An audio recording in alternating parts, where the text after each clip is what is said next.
राज्य दृष्टिमा देशभित्र दूरी हुँदैन। नमस्कार, म धीरज बस्नेत। समाचारको गर्भमा विवरण मात्र होइन, कारण र निवारणको बाटो पनि हुन्छ। पर्दामा देखिने र छेकिने खोजीको खबर उद्घाटन गर्न तम तयार बाइलाइन। दर्शकबिन, उचाइको मात्र होइन, गिर्नुको पनि एउटा सीमा हुन्छ। तर नेपालका व्यापारी र व्यवसायीहरूको हकमा यस्तो सिद्धान्त लागू हुँदैन। उनीहरू धन कमाउनका लागि यतिसम्म गिर्छन् कि मान्छे नै मार्ने विषलाई खाद्यान्न बनाएर बजारमा पठाउँछन्। धन कमाउन यतिसम्मको कालो काम गर्छन् कि म्याद गुज्रिएको सामानलाई पुनः म्याद थपेर बेचिदिन्छन् र त्यो मन्द विष थाहै नपाई उपभोक्ता खान विवश भइराखेका छन्। बिहीबार र आइतबार वाणिज्य विभाग, प्रशासन र प्रहरीले छापा मारेपछि यस्तो घटना उदाङ्गिएको छ। प्रहरी कार्यालयबाट नजिकै घरानिया व्यापारिक समूहले नै म्याद नागेको खाद्यान्न ल्याउने र म्याद थपेर पठाउने गरेको पाइएको छ। आइतबार छापा मार्ने क्रममा जे देखियो र जे भेटियो त्यो देखाउँदैछौँ, हेर्नुहोस्।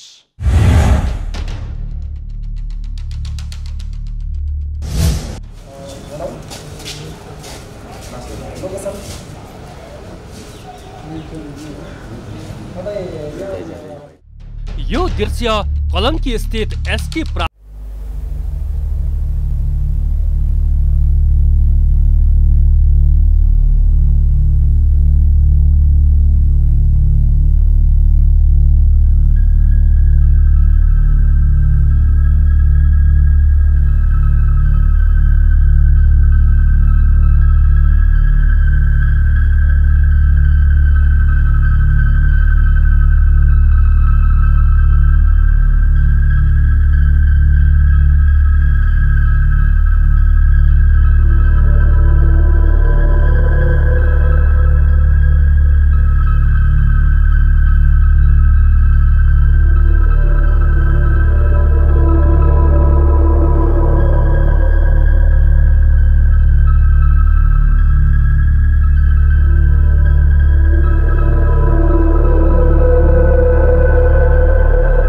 वडा नम्बर 14 यो कलङ्गी क्षेत्रमा रहेको एउटा गोदाममा आइपुगेका छौँ र जहाँ गोदाममा चाहिँ जुन काठमाडौँका विभिन्न जुन मार्टहरू, जुन सुपर मार्केटहरूमा चाहिँ पाइने जुन चक्लेटदेखि लिएर यो जुन चेरीदेखि लिएर जुन खाद्यान्न सामग्रीहरू छन्, त्यसलाई जुन डेट एक्सपायर भइसकेको जुन सामग्रीहरूलाई चाहिँ यहाँ जुन स्टोर गरेर उनीहरूले जुन कम्पनीले जुन राखिएको हुन्छ, त्यसको जुन मूल्य सूची हुन्छ, त्यसलाई चाहिँ मेटेर यिनीहरूले आफैले चाहिँ अर्को डेट, अर्को मिति चाहिँ राखेर यसरी चाहिँ स्टोर गरेर जुन बाहिर चाहिँ बजारमा, बाहिर मार्केटमा, बाहिर विभिन्न पसलहरूमा चाहिँ बिक्री वितरण गरिएको हामीले पाइएका छौँ र प्रहरीले चाहिँ छापा हानेको छ। र तपाईँले देख्न सक्नुहुन्छ, यो तपाईँ हामीले चाहिँ लगभग दैनिक जसो चाहिँ खाने यो चक्लेट यति बेला यो निकै हामीले खोलेर हेर्दाखेरि यो एक्सपायर भइसकेको छ।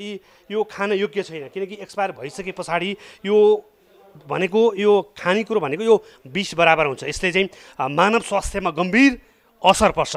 तर यसरी यो डेट राखेर, नयाँ डेट राखेर कम्पनीबाट जुन उत्पादन मिति हुन्छ, उत्पादन मितिदेखि लिएर त्यो मितिलाई चाहिँ जुन एक्सपायर भइसके पछाडि पनि यसले चाहिँ मेटेर उसले नयाँ मिति चाहिँ थपिएर बजारमा बिक्री वितरण गरेको पाइएको छ। लामो समयको लकडाउनमा बन्द भएका पसलहरू जब खुल्न थाले, तब बजारमा म्याद सकिएका खाद्य सामग्रीहरूको बिक्री पनि बढ्न थाल्यो। गुणस्तरहीन दाल, चामल, तेल, गेडागुडी, चक्लेट लगायतका खाद्य सामग्रीहरूको व्यापार भइरहेको गुनासो आएपछि अनुगमन टोली यस गोदाममा पुग्दा त्यहाँ एक्सपायर भइसकेका तेल, घिउ, चक्लेट, बेकरीमा प्रयोग हुने विभिन्न फ्लेभर स्टोर गरेर राखेको भेटियो। देख्न सक्नुहुन्छ कि यो पृष्ठभूमिमा पुरै यो चाहिँ डेट एक्सपायर भएको सामानहरू हो र यहाँ ल्याएर यो एउटा यो केमिकल छ, जसले चाहिँ यसले चाहिँ जुन डेट छ, जुन कम्पनीबाट जुन डेट दिएको हुन्छ, त्यो डेटलाई चाहिँ यसले यसरी मेट्ने गरिन्छ। जस्तो यो पत्र छ, यो भित्र यो पत्रले चाहिँ यसको डेट मेटिन्छ। जसरी यहाँ डेट छ भने यसले यसरी लगाइसकेपछि यो मेटिन्छ। तपाईँले देख्न सक्नुहुन्छ यहाँ यसरी यहाँ मेटिन्छ। यो यसरी मेटिसके पछाडि उनीहरूले चाहिँ आफ्नो जुन छाप छ, जुन आफ्नो यहाँ प्राइस राखेर मिति राखेर चाहिँ यसले चाहिँ बजारमा चाहिँ सप्लाई गर्छ। 4 तलाको घरमा गोदाम नै गोदाम बनाएर यसरी मिति गुज्रिएका सामानलाई नयाँ प्याकिङ वा पुरानो लेबल मेटेर नयाँ लेबल हाल्ने काम भइरहेको छ र तपाईँ हामीले खाने खाद्य सामग्रीहरू यस्तै नै छन् जो यस्ता व्यापारीले बजारमा पठाइरहेका छन्। आइतबारको छापामा प्रहरीले ठूलो मात्रामा मिति गुज्रिएका तेल, चकलेट, विभिन्न बेकरीका सामानहरूमा प्रयोग हुने फ्लेभर आदि बरामद गरेको छ। पहिला पनि यो आजभन्दा 2 दिन अगाडि पनि देखिएको अवस्थाले गर्दाखेरि चाहिँ हुनसक्छ कि भन्ने सूचनाको आधारमा चाहिँ यो पाएपछि हामी यहाँभित्र आएको थियौँ र हाम्रो सिभिल टोलीले, हाम्रो परिसरको टोलीले अलिकति खबर डेभलप गरिसकेपछि हामीले आइपुग्दाखेरि चाहिँ यहाँ चाहिँ सबै किसिमका हाम्रो डे टु डे लाइफमा प्रयोग गर्ने तेल, त्यसपछि खाद्य आइटमहरू, त्यसपछि बेकरी आइटमहरूमा प्रयोग हुने विभिन्न किसिमका चिज आइटमहरू, चेरीहरू र हाम्रो चकलेट एकदम मूल्यवान चकलेटहरू त्यही यहाँ हामीले चाहिँ हेर्दाखेरि चाहिँ त्यसको लेबलहरू उकाइएको, त्यसपछि लेबल उकाएर त्यसपछि पहिलाको प्याकेजिङ डेटहरू, त्यसपछि यसको डेट एक्सपायरी डेटहरू चाहिँ मेटिएको अवस्थामा र मेटिएको चिजहरूलाई चाहिँ मेट्न पनि प्रयोग गर्नु चिजहरू केमिकल, त्यसपछि अरू आइटमहरू पनि देखिएको अवस्थामा चाहिँ हामीले फेला पारेको थियौँ र त्यो फेला पारिसकेपछि चाहिँ अनि हामीले आफ्नो कानुनी प्रक्रिया चाहिँ अगाडि बढाएको। प्रहरीको छापाका क्रममा यस गोदाममा कैयन ट्रक मिति गुज्रिएका सामान भेटिएका छन्। प्रहरीले यति बेला ती सामग्रीहरूको मुचुल्का बनाउँदैछ र परिमाण निकाल्दैछ। सामानको मुचुल्का तयार पारेपछि यति बेला प्रहरीले गोदाम नै सिल गरेर तथ्याङ्क निकाल्ने प्रयास गरिरहेको छ। एमाउन्ट खुलेको छैन, किन खुलेको छैन भनेदेखि यो धेरै ठुलो भोल्युममा देखिन्छ र एक्ज्याक्टली हामी यदि क्यालकुलेट गर्न पनि सकेका छैनौँ र उहाँहरूको इन्ट्री सिस्टममा के छ र त्यसपछि कति स्टोरमा बाँकी छ र त्यसको चाहिँ हामीले अब यसको हिसाब किताब चाहिँ यहाँको स्टोर किपरसँग र एकाउन्टेन्ट जो हुनुहुन्छ उहाँसँगै बसेर अनि कति लमसममा कति आउँछ यसको एमाउन्ट भनेर चाहिँ हामी अब निर्कुल गर्दैछौँ। विगत लामो समयदेखि एसटी प्रणालीले यस्तो घिनलाग्दो धन्दा गर्दै आएको प्रहरीको दाबी छ। भारतीय नागरिक प्रवीण कुमार बङ्का यस गोदामका मुख्य सञ्चालक हुन्। उनीसँगै यस धन्दामा किरण देवी अग्रवाल र सुमित कुमार अग्रवालको समेत लगानी रहेको पाइएको छ र आइतबारको छापाका क्रममा एसटी प्रणालीका म्यानेजर अनिल कुमार बङ्का, लेखापाल आनन्द प्रसाद होस्ती सहित 4 जनालाई प्रहरीले पक्राउ गरेको छ। हामीले साउको बारेमा त यकिन गर्दैछौँ। अब एक्ज्याक्टली यसको ओनर को हुनुहुन्छ, तथापि ओनर नभए पनि अहिले यसको एक्जिस्टिङ अहिले यसमा को हुनुहुन्छ, यसको त्यो अपरेसन हेड को हुनुहुन्थ्यो भन्ने हिसाबले हामीले उहाँलाई अहिले नियन्त्रणमा लिएको छौँ। अहिले नियन्त्रण हामीले अहिले हाम्रो अफिसमा यो वीरत कालीमाटीमा पठाएको छौँ र विस्तृत उहाँको कहाँ बस्नुहुन्छ भन्दाखेरि चाहिँ स्पेसली उहाँ चाहिँ अहिले इन्डियाको समस्तीपुरमा बस्नुहुन्छ, इन्डियन नागरिक र विगत लामो समयदेखि चाहिँ यही व्यवसायमा आबद्ध हुनुहुन्छ अनि बुझिएको छ। अरू विस्तृत चाहिँ हामी अहिले पछि नै बुझ्दैछौँ। एसटी प्रणालीको नाममा रहेको यो गोदाममा वीरगञ्जबाट सामग्री ल्याउने र काठमाडौँका तारे होटल, ठुल्ठुला डिपार्टमेन्टल स्टोर, साना लगानीका मार्ट तथा मिठाई पसलहरूमा बिक्री वितरण गर्ने गरेको पाइएको छ। उनीहरूले काठमाडौँकै बजारबाट फिर्ता ल्याइएका सामान तथा भारतमै मिति गुज्रिएका सामान नेपाल ल्याई बिक्री वितरण गर्ने गरेको पाइएको छ। प्रहरी छापाका क्रममा त्यहाँ पुरानो मिति मेटेर नयाँ मिति राख्ने काम भइरहेको थियो र पुरानो मिति, केमिकल, नयाँ मिति राख्ने मेसिन तथा प्रिन्टर, नयाँ प्याकेजिङ मेसिन आदि छरपष्ट अवस्थामा थिए। यो धन्दा कहिलेदेखि कसरी भइरहेको छ भन्ने जनता टेलिभिजनको प्रश्नमा भने त्यहाँ कार्यरत मजदुर बेखबर जस्तै बनिदिए। प्रवीण कुमार बङ्का र 3 जनाको पार्टनर अरे उहाँ चाहिँ यहाँ चाहिँ हाम्रो बस्ने चाहिँ प्रवीण कुमार बङ्का। प्रवीण कुमार बङ्का हजुर। हजुर उहाँले यो तल ए अन्त भनेको त हाम्रो उसमा भैरवा बुटवलमा छ, यहाँ विराटनगर काठमाडौँको यही हो। थिएन, मलाई थाहा थिएन। मेरो 9 देखि 6 बजीसम्म मेरो ड्युटी, त्यो अगाडि पछाडिको मलाई थाहा हुँदैन। वीरगञ्जबाट आउने यो सामान अल नेपाल सप्लाई हुन्छ। डिपार्टमेन्ट स्टोर हाम्रो बेकरीमा जाने हो सामान चाहिँ, उसमा धेरै जस्तो हाम्रो चकलेट, कच्चा पदार्थ चकलेट भयो, फ्लेभर भयो, अनि अब त्योहरू मेजिस्टार भयो, सिएमसीहरू, ग्लुकोज, लिक्विड ग्लुकोजहरू त्यस्तो हुन्छ। त लगायत 12-14 आइटम छ हामीसँग। एसटी प्रणालीले उक्त स्टोरमा काम गर्नका लागि करिब 12 जना कर्मचारी राखेको छ। ती कर्मचारीहरूलाई केही खाने तथा बस्ने व्यवस्था गरिएको छ। उनीहरूको काम वीरगन्जबाट आएको सामानको अनलोड गर्ने, पुरानो मिति मेटेर नयाँ मिति राख्ने र बजारमा पठाउने नै हो र वर्षौंदेखि यो धन्दा यसरी नै चलाइरहेका छन् भारतीय व्यापारीहरूले। यो घटनाले के पुष्टि गर्छ भने अब कुनै पनि खाद्यान्नको म्याद हेरेर मात्र विश्वस्त हुन सकिने अवस्था रहेन। हेर्दा मिति ठिक छ तर त्यो 20 बराबर हुन सक्छ। यस्ता सामान कसरी बजार पुग्छन् र त्यसको चक्र कस्तो हुन्छ त्यो देखाउने छौं, तर एकैछिनको विश्रामपछि। दर्शकबिन, आज हामी बाइलाइनमा म्याद गुज्रिएका खाद्यान्न लगायतका सामग्री पुनः नयाँ म्याद राखेर व्यापारीले गर्ने गरेको कालो बजारी देखाइराखेका छौं। जनस्वास्थ्यमा गम्भीर खेलाची गर्दै व्यापारीले चलाएको यस्तो धन्दाका कारण आम उपभोक्ता जोखिममा परेका छन्। अब उपभोक्ताले कसरी विश्वास गर्ने कि म्याद अझै सकिएको छैन, त्यसैले यो खाद्यान्न वा सामग्री ठिक छ भनेर कसरी ढुक्क हुने कि मैले सेवन गरेको चीज 20 बराबर होइन भनेर, के आधारमा आश्वस्त हुने कि एनएस चिन्ह प्राप्त छ त्यसैले यो हानिकारक छैन भनेर।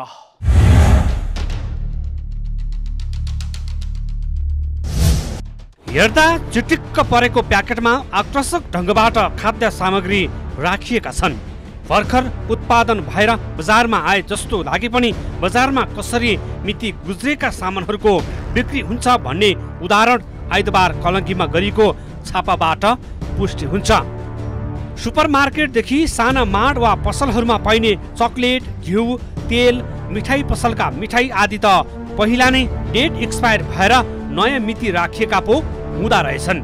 तपाईँले देख्न सक्नुहुन्छ यो एउटै आइटम हो, यो तीनवटा चाहिँ एउटै आइटम छ र तपाईँले देख्न सक्नुहुन्छ यहाँ तीनवटै मिति फरक फरक छ। जस्तो यो ओरिजिनल हो, यो जुन डेट सकिसकेको सामान हो र तपाईँले देख्न सक्नुहुन्छ यहाँ डेट प्याकिङ 7 मार्च 2019 छ र तपाईँले यो अर्को डेट देख्न सक्नुहुन्छ बेस्ट बिफोर 6 मार्च 2021। लगभग यो सकिन लागिसकेको छ। अब डेट सकिन लागेको छ। यही सामग्रीलाई अहिले यहाँ जुन हेर्नु 2020 को बनाएर जुन प्याकिङ मिति 13 मे 2020 बनाइएको छ भनेको त्यसको डेट सकिने मिति भनेको 12 मे 2022 यो यसरी बनाइएको छ। यो जुन सकिसकेको छ कि अब लगभग सकिने बेला भइसकेको छ।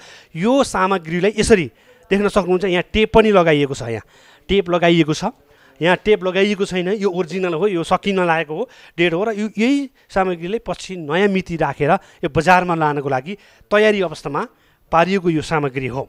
कलङ्कीमा रहेको गोदाममा देखिएको दृश्य र भेटिएको तथ्यले यो पुष्टि गर्छ कि डेट एक्सपायर भएर फिर्ता भएका सामानहरू पनि नयाँ मिति राखेर फेरि बजारमै आउँदा रहेछन्।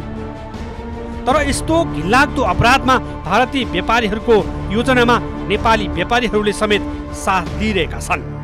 यो घटनाको अर्थ यो हो कि अब लेबल छ, मिति पनि टन्नै बाँकी छ भनेर ढुक्क हुने अवस्था पनि देखिएन। किनभने काला बजारीहरूले गुणस्तरहीन र मिति गुज्रेका सामानहरू बजारमा बिक्रीका लागि पठाइरहेका छन्।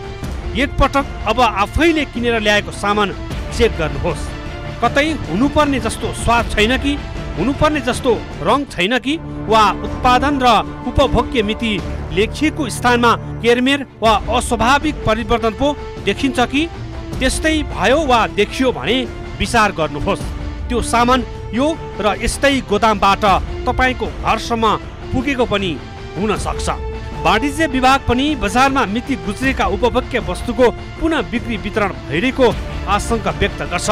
लामो समय लकडाउन र निषेधाज्ञा हुँदा पनि व्यापारीले सामान फिर्ता लगेको नदेखिएको कारण त्यस्ता सामग्रीहरू पुनः लेबलिङ गरी बजारमा बिक्री वितरण हुन सक्ने भन्दै अनुगमन तीव्र पारेको विभागको दाबी छ। को पनि हुनसक्छ, यो फिर्ता भइरह नहुन सक्छ। उत्पादक वा वितरकले के फिर्ता लिइरहनु भएको छ त? क्वेसन त्यहाँनिर हो नि। र विक्रेताले पनि छुट्टै एक्सपायरी जोन राख्ने विषयलाई हामीले अलि सूचनाहरू जारी गर्दाखेरि कुरा गर्दा यसलाई चाहिँ महत्त्व दिएका छौँ। यो विषयलाई हामीले चाहिँ प्रायोरिटी राखेकै थियौँ र अहिले चाहिँ समन्वित प्रयास भन्छु मैले, विभागले एक्लै गरेको म भन्दिनँ, सबै मिलेर गरिएको चाहिँ यो मिसन हो। मिसन अगाडि बढ्छ। आज पनि कलङ्की एरियामा फेरि अर्को घर भेटिएको खबर आएको छ, यसको डिटेल आउला होइन। हामीले चाहिँ अस्तिको अनुसन्धान अगाडि बढाएका छौँ। अहिले ठुला ठुला डिपार्टमेन्टल स्टोरदेखि मार्ट र साना पसलहरूमा पनि यस्ता सामग्री पुगेको हुन सक्ने अनुमान गरिएको छ। यद्यपि साना खाद्य पसलहरूमा यस्तो सामग्री पुगेका हुन सक्ने अनुमान गरिएको छ। मिठाईमा प्रयोग हुने विभिन्न रङ तथा फ्लेभरहरू पनि मिति गुज्रेकै पाइएको छ। त्यहाँ प्रयोग हुने तेल, घिउ, फ्लेभर आदिको परीक्षण उपभोक्ता आफैले गर्न नसक्ने हुँदा त्यहाँ यस्तै सामग्रीको प्रयोग भएको हुन सक्छ। किनभने आइतबार प्रहरीले छापाका क्रममा भेटेका आटा, मैदा, चकलेट, फ्लेभर तथा रङको प्रयोग मुख्यतः यस्तै पसलहरूमा हुन्छ। चकलेट, मिठाई आदि साना बालबालिकाको प्रिय खाद्य परिकार हो। तर यसरी मिति गुज्रेका सामानहरू बजारमा पठाएर अहिले यस्ता कालाबजारीहरूले साना बालबालिकादेखि ठुला मानिसहरूको स्वास्थ्यमा पनि गम्भीर खेलवाड गरिरहेका छन्। यस्ता मिति गुज्रिएका खाद्य सामग्री प्रयोगमा आउँदा विष समान हुन सक्छ। किनभने कतिपय केमिकलको मिति सकिएपछि टक्सिन पनि बन्न सक्छ, जुन मानव स्वास्थ्यको लागि गम्भीर खतराको सङ्केत पनि हो। दर्शकबिन, आज हामी बाइलाइनमा धन कमाउन व्यापारीहरूले चलाएको कालो धन्दा र जोखिममा परेको उपभोक्ताको स्वास्थ्यका विषयमा चर्चा गरिराखेका छौँ। बजारमा खाद्यान्नका नाममा विष बेचिराखिएको छ र यस्तो काम घरानिया व्यापारिक समूहबाट नै भएको छ। सायद अरू देशमा जनस्वास्थ्यमाथि यो हदसम्मको गम्भीर हेलचेक नै गरिन्थ्यो भने मृत्युदण्डसम्मको सजाय हुन सक्थ्यो। तर नेपालमा यस्तो गम्भीर अपराध गर्नेलाई ठुलै चलखेलका साथ धरौटीमा छाडिएको छ, त्यो पनि अनेकन बहाना बनाएर। कानुन त छ, तर स्वयं मन्त्रीहरूको आदेशमा यस्ता कानुन फिक्का बनाइएको छ।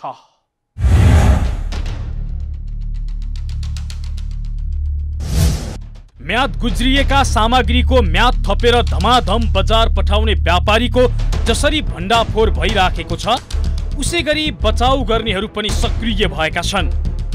वाणिज्य आपूर्ति तथा उपभोक्ता हित संरक्षण विभाग सहितको टोलीले बिहिबार र आइतबार काठमाडौँका विभिन्न ठाउँमा छापा मारेको थियो। छापाका क्रममा बिहिबार विशाल ग्रुपसँग जोडिएको आयन डिस्ट्रिब्युटर्स प्रालिकी सञ्चालक पुष्पादेवी अग्रवाल सहितका 9 जनालाई पक्राउ गरेको थियो। मानव स्वास्थ्यसँग गम्भीर खेलवाड गरेको आरोपमा पक्राउ परेका उनीहरू मध्ये 1 जना बाहेक 8 जना छुटेका छन्। आयन डिस्ट्रिब्युटर्सकी सञ्चालक अग्रवाल आइतबार 1 करोड धरौटीमा रिहा भएका हुन् भने अन्य कर्मचारी साधारण तारिखमा छुटेका छन्। विभागले अग्रवालका म्यानेजर भारतीय नागरिक रोनक बोथ्रालाई पनि हिरासतमा राखेको छ। योजनाबद्ध तरिकाले सञ्चालन गर्ने छुट्ने र उनको म्यानेजरलाई हिरासतमा राखिनु पछाडि ठुलै दबाव वाणिज्य विभागमा पुगेको प्रश्न हुन्छ। स्रोतका अनुसार स्वयं उद्योग वाणिज्य तथा आपूर्ति राज्य मन्त्री मोतीलाल दुगडले यस्तो दबाव दिएका हुन्। अग्रवाल र दुगड बीच पारिवारिक र व्यावसायिक समेत सम्बन्ध रहेको बताइन्छ। तर राज्य मन्त्री दुगड यो स्वीकार्दैनन्। उनी भन्छन्, म पुष्पादेवी अग्रवाललाई चिन्दा पनि चिन्दिन, मेरो कुनै व्यापारिक सम्बन्ध पनि छैन। मलाई नामै थाहा छैन, फर्स्ट टाइम सुनेको। पहिलो कुरा फेरि उनीहरू अग्रवाल छ, हामी जैन छौँ। जैन भनेको हामी ओसवाल हुन्छौँ कि हाम्रो धर्मै अलग अलग छ, हामीहरू एकअर्कालाई सम्बन्धै हुँदैन। कुनै व्यापारिक सम्बन्ध पहिला तपाईँ सांसद मन्त्री बन्नु अघिको? होइन, केही छैन, केही पनि छैन। आपूर्ति विभाग पनि राज्य मन्त्री दुगडले दबाब दिएको स्वीकार्दैन। आफूलाई कतैबाट दबाब नआएको विभागका महानिर्देशक नेत्र प्रसाद सुवेदी बताउँछन्। उनका अनुसार विभागले स्वविवेकले यस्तो निर्णय लिएको हो। म्यानेजर बोथ्राले सबै जिम्मा लिने भनेका कारण सञ्चालक अग्रवाललाई छाडिएको उनी बताउँछन्। के हुन्छ भने यो कानुनले के भन्छ भने यदि उसको चाहिँ गम्भीरता हेरिकन, उसको भनौँ न सनौनता हेरिकन धरौटी राख्छ भने अनुसन्धानको क्रममा धरौटी राख्न सकिन्छ, धरौटीमा रिहा गर्न सकिन्छ। त्यो भनेको चाहिँ सधैँको लागि रिहा चाहिँ होइन। अनुसन्धानको क्रममा धरौटी लिएर त्यसपछि यदि अपराध भयो भने पनि उसलाई यसलेबाट चाहिँ समात्न सकिन्छ भन्ने हिसाबले हामीले चाहिँ आकलन गर्छौँ। एउटा अर्को चाहिँ सबै कुराको जिम्मा म लिन्छु भन्ने फेरि बोथ्रा छ, उसलाई चाहिँ हामी छोड्नेवाला छैनौँ है। उसलाई चाहिँ ऊ नेपाली नागरिक होइन, जे भयो भने अपराध त अपराधी हो नि। आवश्यक पर्दा पुनः उपस्थित हुने गरी पुष्पादेवी अग्रवाललाई आइतबार 1 करोड धरौटीमा छाडिएको छ। यसरी अग्रवाललाई छाडिनु पछाडि कुनै दबाव भन्दा विभिन्न रोग मुख्य कारण रहेको महानिर्देशक सुवेदी बताउँछन्। उनी भन्छन् मानवीय स्वास्थ्यलाई पनि ख्याल गर्नु पर्यो, एकहोरो भएर हुँदैन। यो कुरा चाहिँ सरासर गलत हो। र फेरि उहाँहरु दुईजनाको साइनो छ भन्ने कुरा त्यो साइनो पत्ता लगाउन हामी अनुसन्धान गरिरहेको छैनौँ। अहिले चाहिँ यो काममा को संलग्न हुनुहुन्छ भन्ने कुरा हामी खोजिरहेको छौँ। मलाई सर त्यसैले एउटा मात्रै कुरा क्लियर गरिदिनुहोस्। हजुर। जसले म्यानेजर तोक्ने हैसियत राख्छ उसलाई छाड्दै हुनुहुन्छ, जो म्यानेजर हुँ भनेर चाहिँ तोकिएको म्यानेजर छ, जो कर्मचारी छ उसलाई समाइरहनु भएको छ तपाईहरु। हामीले छोड्न यति हतारिरहनु भएको छ कि शुक्रबारकै दिन यो तपाईहरुले रिहाको प्रोसेस अगाडि सुन्नुस् है, तपाईहरुले अलिकति बुझेर पनि कुरा गर्नुपर्छ। पुष्पादेवी भनेको मल्टिपल डिजिज भएको मान्छे हो, उसलाई अहिले प्रहरी हिरासतमा राख्दा के अवस्था हुन्छ भन्ने कुरा नि हेर्नुपर्छ। मान्छेको ज्यान पनि महत्त्वपूर्ण हुन्छ नि, त्यसरी पनि हेर्ने हो। त्यो हुँदाहुँदै पनि उहाँ झन्डै 10 करोड बराबरको श्रेष्ठताको कागज हामीलाई दिनुभएको छ त्यो दिन, र अरूले जिम्मा लिनुभएको छ। रोगी हो भने त अस्पताल लाने हो नि त, तपाईहरुले धरोहर त्यो अस्पताल लैजाने उहाँहरूले माग गर्ने कुरा हो। हामीले एक दिन त राखेका छौँ नि, त्यो पनि नोटिस गर्नु होला। बजारमा पुनः म्याद थपेर जनस्वास्थ्यमा खेलबाड गर्नेलाई छाड्नु पछाडिको कारण विभागले जे भने पनि स्रोतका अनुसार माथिल्लो तहको दबावकै कारण छाडिएको हो, र यसरी दबाव दिनेमा राज्य मन्त्री मोतीलाल दुगर पनि रहेको स्रोतको दाबी छ। जनस्वास्थ्यमा चरम खेलबाड गर्ने र त्यसलाई नै व्यापारको माध्यम बनाउनेहरू यति सजिलै छुट्दा यसले यस्ता धन्दा गर्नेहरू अरूको मनोबल बढ्ने उपभोक्ता कर्मीहरू बताउँछन्। अझै त्यसमा मन्त्रीको नाम जोडिनु गम्भीर विषय भएको उनीहरूको भनाइ छ। हो, यस्तो गम्भीर अपराध गर्नेलाई जुनसुकै बहाना देखाएर छाडिएको किन नहोस्, यो आफैमा अर्को अपराध हो। जसरी म्याद गुज्रिएको सामान नयाँ मिति राख्ने काम भएको छ, यस पछाडि दुई कारण हुन सक्छ, कि राज्यले नजर नै लगाएन कि राज्यकै संरक्षणमा यस्तो धन्दा चलिराखेको छ। कारण जे होस्, यस्तो अपराधमा संलग्न हुने र संरक्षण गर्ने दुवैमाथि कडा कारबाही हुनै पर्छ। धन कमाउन यो हदसम्मको कालो काम गर्ने व्यापारीलाई यस्तो कारबाही होस्, अरू कुनै व्यापारीले यस्तो काम गर्ने आँटै नगरोस्। हौस् त, आजलाई म्याद गुज्रिएका सामग्री पुनः नयाँ म्याद राखेर धन्दा चलाउने व्यापारीहरूको प्रसङ्ग यति नै। मुलुकको माटो जहाँ छोए पनि राष्ट्र एकैचोटि जागरुक हुन्छ। यो दूरीविहीन आचरण नै समाचारको मूलधार बाइलाइन, अर्थात् जिम्मेवार पत्रकारिता। नमस्कार।